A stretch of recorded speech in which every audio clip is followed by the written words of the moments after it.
Hey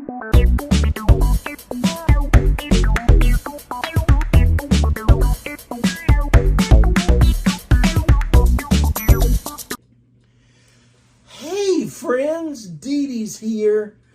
I'm sitting here by the fishes again today. They're just swimming around, looking around, trying to see what's going on. Have I got a cool story for you today? It's Sesame Street and it's Big Bird. You know, he's one of my favorites. And this story says, I want to be a doctor. Do you want to be a doctor? Maybe. Or maybe you want to be a lawyer or a construction worker or a school teacher. You can do whatever. Study, do your work, and you can be the greatest thing ever. Are you ready to read our book today? It's I Want to Be a Doctor by Lisa Alexander. Are you ready? Woo-wee! Here we go. One day I went to visit Granny Bird. She gave me a big hug and a kiss on the beak, but something awful happened when Granny Bird went up the stairs. Just as she got to the top of the stairs with my suitcase, she tripped and fell. Thunk! Granny, are you all right? I cried. Yes, dear, she said, but I've hurt my ankle. Be a good bird and run next door and see if Dr. Fizzle is home. Don't worry, Granny, I said. I'll be right back. Oh, my goodness. Big Bird's just got there.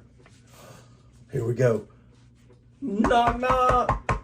I pounded on Dr. Fuzzle's door, and one of the little Fuzzles opened the door. Is the doctor in, I asked. Yes, said Mommy. I'm the doctor. You must be Mrs. Big Bird's grandson. That's right, I said. How did you know? Then I told her all about Granny's fall, and she asked me to wait a minute while she got her bag. As we walked back to Granny's, I asked Dr. Fuzzle, what's inside your black bag? My medical instruments, she answered. Do you mean like a violin and a piano? Dr. Fuzzle laughed. No, different kinds of instruments. Tools that the doctors use. You'll see what's inside the bag when I examine your granny. Aww. What kind of things do you think are in the doctor's bag?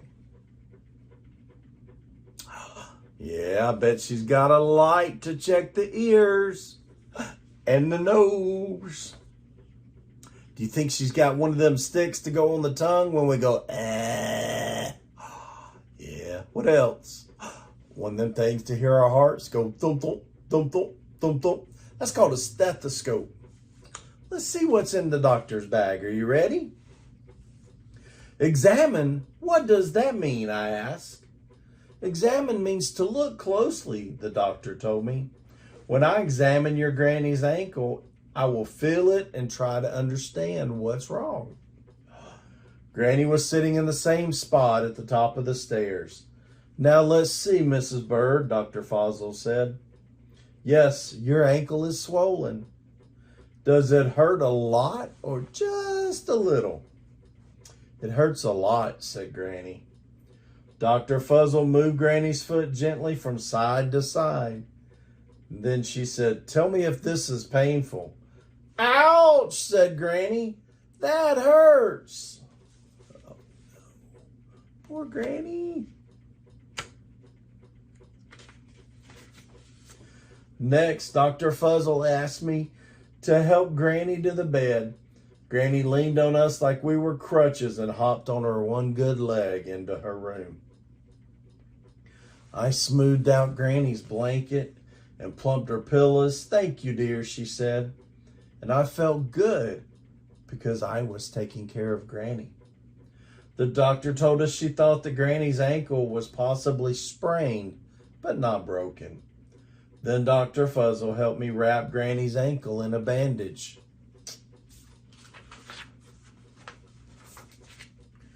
When we finished the bandaging, the doctor told Granny to put ice on her ankle and keep her leg up.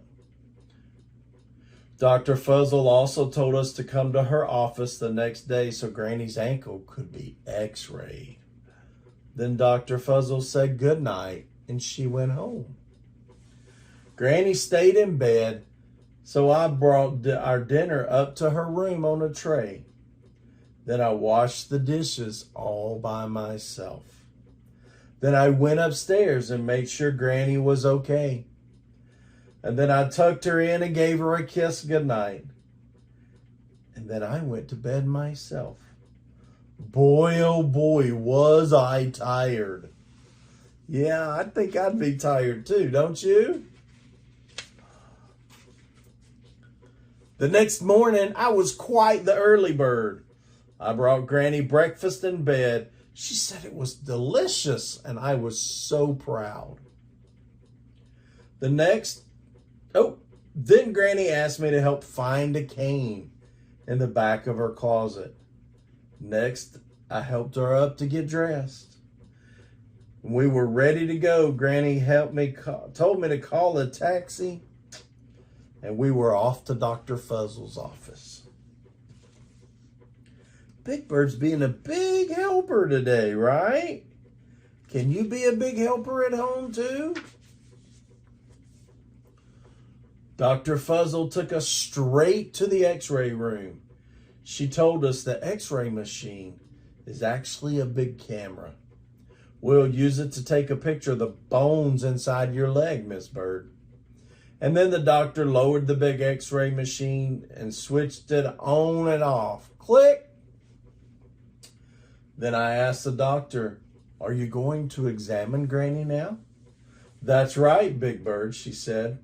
"While we wait for the x-rays to develop, I'll give you a quick checkup, Miss Bird." "All right." "Fine and dandy," said Granny. Look at that. Granny's getting an x-ray of her leg.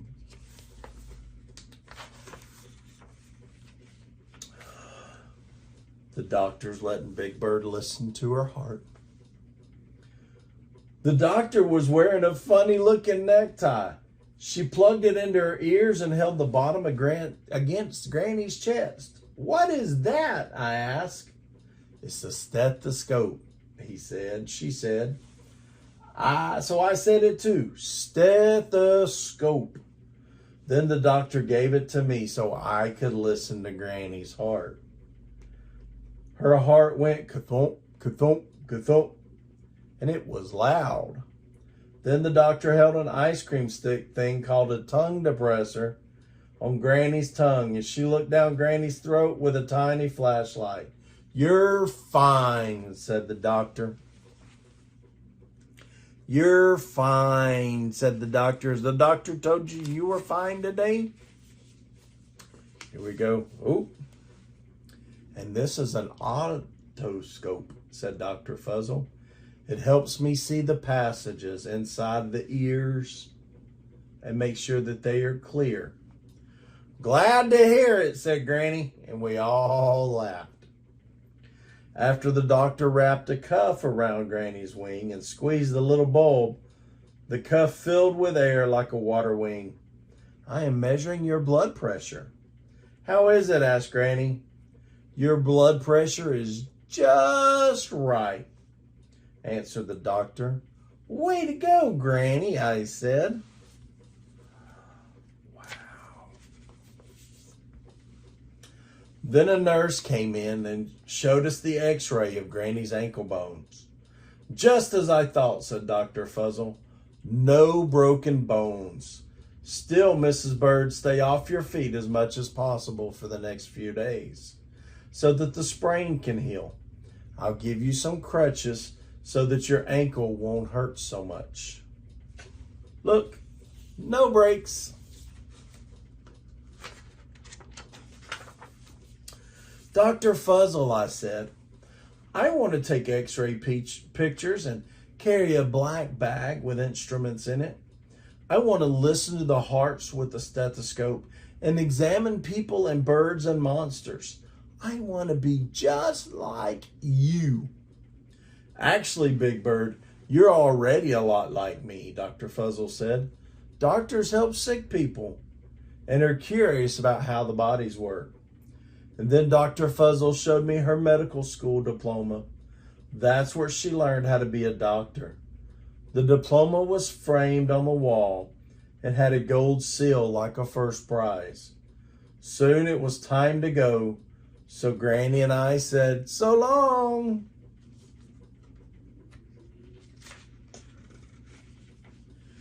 When we got home, Granny said, "I have an early birthday present for you, dear." It was a doctor's bag, just like Dr. Fuzzle's, and inside were toy medical instruments. "Thank you for taking such good care of me," said Granny. "I like taking care of you, Granny," I said, "and I need the practice because when I grow up, I want to be a doctor." Wow, that was such a good book. I hope you enjoy that. Do you know what you want to be when you grow up? Maybe a doctor, or a teacher, or a fireman, or a policeman. You can do any of those things. Remember, wherever you go, whatever you do, Didi loves you. Bye.